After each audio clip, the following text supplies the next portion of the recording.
Many things that are meant to catch our attention are red. Stop signs, brake lights, fire trucks, most warning labels, a clickbaity YouTube thumbnail.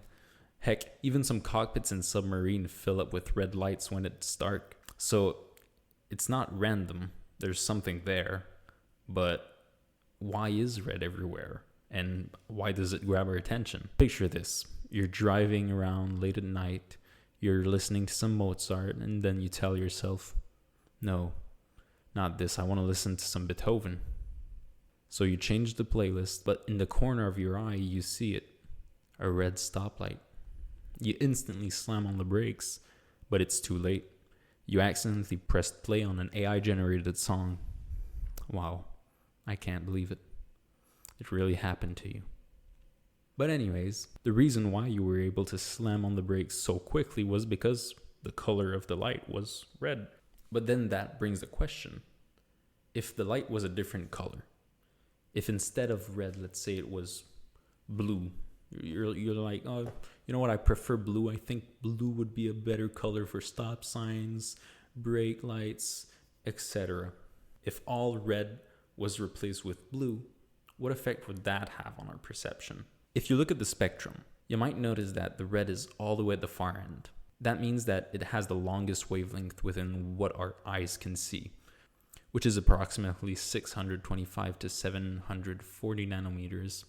But what does that even mean, you may ask, you noisy little shit? It means that it's pretty much at the edge of human vision, bordering the invisible infrared, which is what we see in heat. But, Will, when you mix red and blue, it gives purple. I learned that yesterday in kindergarten. How can you explain that? Today we're talking about red. So now we know that it's at the border of our vision. But what's on the other side of the spectrum? Boom! Blue.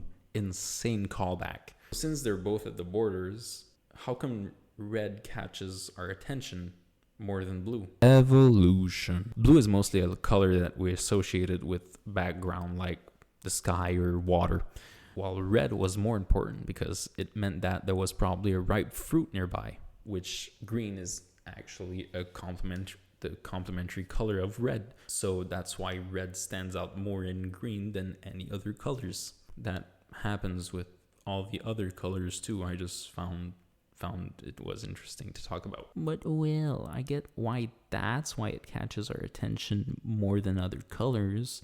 But what about red lights in the cockpit and submarine like you were talking about at the beginning of the video?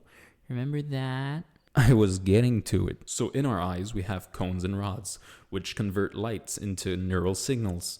Our rods give us black and white signals as well as low light and peripheral vision. One of the cool things they do is they allow us to see in the dark after a while. Cones, on the other hand, allow us to see color.